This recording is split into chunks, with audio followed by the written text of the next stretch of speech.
নমস্কার সবাইকে, আবেদন পাঠশালায় সবাইকে স্বাগতম।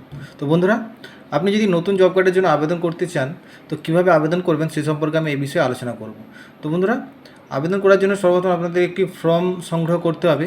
এই যে ফর্মটি দেখতে পাচ্ছেন, এটা জব কার্ডের নতুন বই করার জন্য এই ফর্ম। তো এই ফর্মটি ফিল আপ করে আপনাদেরকে পঞ্চায়েত অফিসে অথবা বিডিও অফিসে আপনাদেরকে জমা দিতে হবে। এই ফর্মটি পাওয়ার জন্য আপনি পঞ্চায়েত অফিসে থেকে আপনারা যোগাযোগ করুন, পঞ্চায়েত অফিস থেকেই আপনারা এই ফর্মটি পেয়ে যাবেন। তো বন্ধুরা, এই ফর্মটি কীভাবে ফিল আপ করবেন তো সে সম্পর্কে আমি এই ভিডিওতে আপনাদের সঙ্গে আলোচনা করব। তো চলুন শুরু করা যাক। শুরু করার আগে আপনাকে একটু রিকোয়েস্ট করব, আপনি যদি চ্যানেলে প্রথমে এসে থাকেন অবশ্যই চ্যানেলটিকে সাবস্ক্রাইব করে নেবেন এবং ভিডিওটি যদি ভালো লাগে অবশ্যই একটি লাইক করবেন। তো চলুন শুরু করা যাক। তো বন্ধুরা, দেখতেই পাচ্ছেন এইটা লেখা আছে জনকল্যাণ শিবির জব কার্ডের জন্য আবেদনপত্র।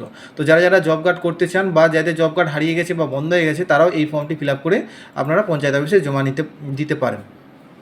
তো অবশ্যই, তো চলুন শুরু করা যাক। কীভাবে ফর্মটি ফিল আপ করবেন সে সম্পর্কে আমি এবারে আলোচনা করব।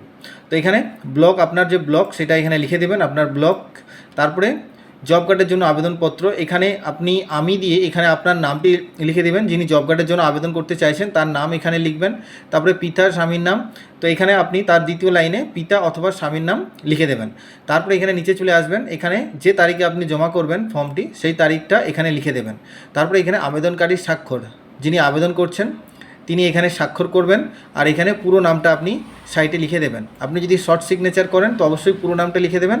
আর এখানে তার নিচে মোবাইল নাম্বারটা, এখানে আপনার যেটা আধারের সঙ্গে লিঙ্ক থাকে অবশ্যই সেই নাম্বারটা দেওয়ার চেষ্টা করবেন, তো সেই নাম্বারটা যেন চালু থাকে, তো সেই নম্বরটা এখানে আপনি লিখে দেবেন। তারপরে এখানে কি কি ডকুমেন্টস লাগবে সেটাও এখানে লেখা আছে, আপনারা দেখে নেবেন। তো আমি বলে দিচ্ছি, প্রথমে আপনার ভোটার কার্ডটা দিতে হবে, আপনার আধার কার্ড দিতে হবে, ব্যাংকের পাসবইয়ের প্রথম পাতাটা আপনি দেবেন, ভালো করে জেরক্স করে দেবেন। তারপরে জাতির শংসাপত্র যদি প্রয়োজন হয়, তো আপনি যদি কোনো কাস্ট হন তো অবশ্যই কাস্ট সার্টিফিকেটটাও এর সঙ্গে অ্যাটাচ করতে পারেন। তারপরে সেকেন্ড পেজে কি বলা আছে, পারিবারিক তথ্য সংগ্রহের ফর্ম। তো এখানে আপনার পরিবারের সমস্ত তথ্য এখানে দিতে হবে। তো এখানে প্রথমে আবেদনকারীর নাম লিখবেন, তারপরে এখানে পিতা অথবা স্বামীর নাম আপনি এখানে লিখে দেবেন। তারপরে পরিবারের প্রধান সদস্যের নাম, তো যিনি প্রধান আছেন পরিবারের মানে হেড যিনি, তার নামটা এখানে লিখবেন। তারপরে এখানে বর্তমান ঠিকানা, আপনার ঠিকানাটা এখানে লিখবেন, এখানে গ্রামের নাম লিখবেন। তারপরে এখানে আপনার মৌজা, তারপরে এখানে সংসদ, তারপরে গ্রাম পঞ্চায়েত, তারপরে ব্লক, তারপর জেলা, তারপরে এখানে পিনকোড, এগুলো আপনি এখানে লিখে দেবেন।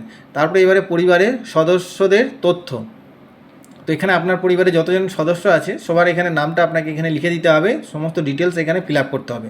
তো এখানে দেখতে পাচ্ছেন প্রথমে আছে পরিবার সদস্যের নাম, তো প্রথম ঘরটায় সদস্যের নাম লিখবেন। তারপরে জন্ম তারিখ, তো এখানে ডেট অফ বার্থটা আপনি এখানে বসিয়ে দেবেন। এবারে এখানে লিঙ্গ লিখবেন, পুরুষ হলে পুং আর স্ত্রী হলে স্ত্রী বলে এখানে লিখে দেবেন। তারপরে কোন কাস্ট এখানে লিখতে হবে, এসসি এসটি ওবিসি বা জেনারেল হলে লিখবেন, বা অথবা এসসি এসটি যেমন আছে যেটা আপনার ক্ষেত্রে প্রযোজ্য আপনি এখানে লিখে দেবেন। তারপরে ভোটার কার্ডের পুরো নম্বর, তো আপনার এখানে ভোটার কার্ডটাকে লিখবেন নাম্বারটা, আর এখানে আধার নাম্বার লিখবেন। তা যাদের ভোটার কার্ড এখনও পর্যন্ত হয়নি তাদের কিছু এখানে ভোটার নাম্বার দেওয়ার প্রয়োজন নেই, শুধু আধার নাম্বারটা লিখলেই হবে। তো আধার কার্ডের সাথে সংযুক্ত মোবাইল নাম্বার, তো আধারের সঙ্গে যে নাম্বারটা লিঙ্ক আছে এই ঘরটায় লিখে দেবেন।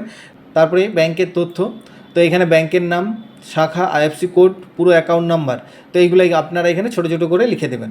তো একই রকমভাবে যতজন সদস্য আছে সবার ডিটেলসগুলো পরপর এখানে লিখতে থাকবেন, তাহলেই হয়ে যাবে। তারপরে এখানে নিচে চলে আসবেন, তারপরে আবার এখানে আবেদনকারীর স্বাক্ষর করে দেবেন, আর নিচে পুরো নামটা আবার লিখে দেবেন আবার একবার।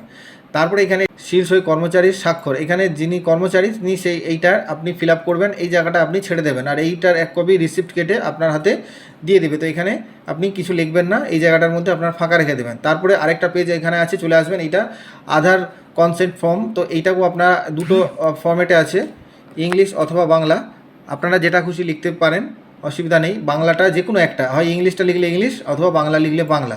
তো আমি ইংলিশ আর বাংলা দুটোই দেখিয়ে দিচ্ছি। এখানে আই দিয়ে আপনার নামটা লিখবেন, এটা ইংরেজিতে লিখে দেবেন, হ্যাভিং জব কার্ড নাম্বার। তো যাদের জব কার্ড নাম্বার আছে তাদের এখানে জব কার্ডের নাম্বারটা বসিয়ে দেবেন, যাদের নেই তাদের ফাঁকা রেখে দেবেন। Holder of the Aadhaar number, এখানে আধার নাম্বারটা বসিয়ে দেবেন, দিয়ে এখানে আর কিছু করার নেই, এখানে ডেট আর এখানে সিগনেচার দিয়ে, আর এখানে নামটা আপনি ফুল নাম লিখে দেবেন, ব্যাস।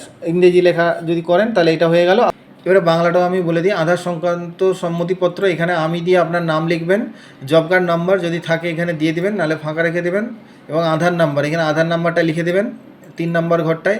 তারপরে নিচে এখানে তারিখটা বসাবেন, তারপরে এখানে স্বাক্ষর করবেন এখানে, আর নিচের নামটা ফুল নেমটা আবার এখানে লিখে দেবেন। তো বন্ধুরা এই ফর্মগুলো ফিল আপ করে আপনাকে আপনার পঞ্চায়েত অফিসে জমা করতে হবে, অথবা আপনি বিডিও অফিসেও জমা করতে পারেন। তো বন্ধুরা ভিডিওটা ভালো লাগলে অবশ্যই একটি লাইক করবেন এবং আপনাদের বন্ধুদের সঙ্গে শেয়ার করে দেবেন, যাতে তারাও বিষয়টি জানতে পারবে। তো দেখা হচ্ছে পরবর্তী ভিডিওতে। ভালো থাকবেন, ধন্যবাদ।